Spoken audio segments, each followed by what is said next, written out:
Magandang araw po, welcome po sa aking channel, Log9 TV.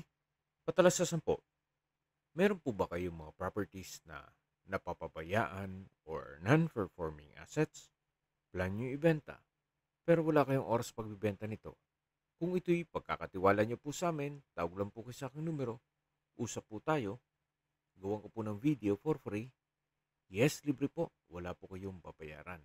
Tutulungan pa namin kayong mabenta inyong property. Kami na po bala sa marketing, sa boosting or paid ads. Even sa tripping, hindi na po kayo mapapagod sa pag-entertain ng mga buyers. Kami na po bala sa lahat. Tawag lang po kayo. Nandito po tayo ngayon sa Tuwi, Batangas kung saan meron po tayong bagong video presentation. Isang farmhouse o residential property na may lot area na 378 square meters. May floor area po ito na 150 square meters more or less. Tungkol naman po sa dokumento nito, on process na po at mga August ng 2024 ay palabas na ang titulo. Hanggang dito po ang property line. Pasok po itong mga kulungan ng manok.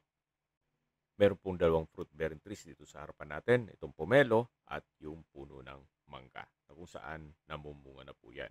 Then dito po sa palibot ng property ay meron pong setback na pwede nyong gawing garden. Hanggang sa likod po. Tapos dito po sa harapan ay malaki din ang espasyo. Kahit po 5 hanggang 6 na sasakyan ay kakasya po dito. Ito naman pong structure ay maayos pa. Ang kulang na lang po dito ay pintura. At kisame na rin po. Ito po'y livable naman. At may access na rin po dito ng tubig, kuryente at internet provider dito sa area. Ito po yung main door. Samahan niyo po ako. Pasok po tayo. Yan po yung tinutukoy ko na kailangan palagyan ng kisame. Naka-solid wood po ito. Then sa spasyo po, malaki, open concept, hanggang sa kusina. Kaya maaliwalas naman. Nakapalitada na po itong wall. Kaya pintura na lang po ang kulang dito. Actually, kahit skim coat lang. Sa floor plan naman po, maayos naman. Hindi siya magulo. Yan po yung living area o salas. Then sa gitna yung dining area at sa dulo yung kitchen. Check muna natin itong first bedroom. Malaki naman po ang espasyo nito. Meron pong dalawang glass window. Nakapalitada na po ang walls nito. Then meron pong wardrobe. At ito po'y high ceiling. Kahit po lagyan ng kisame yan, ay high ceiling pa rin. Balik po ulit tayo dito sa living area o salas. Then yan po yung main door. At ito po yung dining area.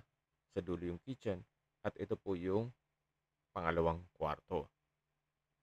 Ganun din po, malaki ang espasyo. May dalawang glass window o jalousie. Then nakapalitada po itong wall. Kaya pintura na lang po ang kulang dyan. Pati kisame. Labas na po tayo para check natin yung kabilang kwarto. Na kung saan mas malaki po ang espasyo doon. So mula po dito sa living area, ito na po yung pangatlong kwarto na mas malaki ang espasyo nito. At meron din pong dalawang jalousie na pintana. Yan po yung fourth bedroom. Hindi lang natin mapasok yan. Gawa ng meron pong natutulog. So labas po ulit tayo. Yan po yung main door, yung living area, yung dining area, at matatanaw natin yung dalawang kwarto. At dito na po yung kitchen. Meron itong kitchen countertop, stainless sink with faucet, at meron pong kitchen window. Then meron pong wall-mounted wooden rack. At ito naman po yung common toilet and bath. Malaki naman po ang espasyo nito. Naka-tile bathroom wall.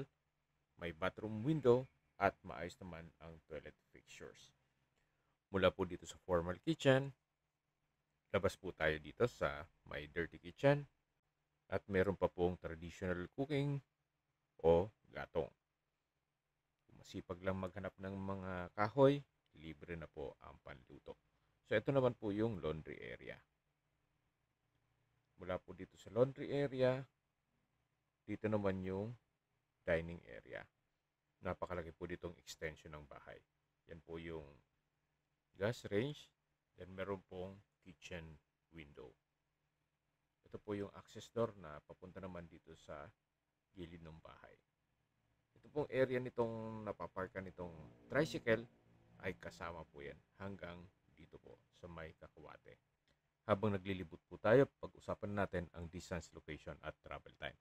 Mula po sa bayan ng Tuwi, ang distance is 1.9 kilometers at ang travel time is 6 minutes. Opo, napakalapit lang po nito sa bayan mismo, kung saan kompleto po gaya ng public market, groceries, convenience store, remittance center, local banks, church, schools, at hospital. Yan po yung lagi kong binabanggit sa aking video na dapat nyo i-consider sa paghanap ng property, yung meron pong malapit na hospital. Hindi ko naman po sinasabing sakitin kayo, yan naman po ay for emergency purpose lang naman. At mula naman po sa mga beach resort, sa Balayan, Batangas, ang distance is 12.3 kilometers at ang travel time is 24 minutes. Mula naman po sa mga beach resort at sa bayan mismo ng Nasugbo, ang distance is 20.7 kilometers at ang travel time is 38 minutes.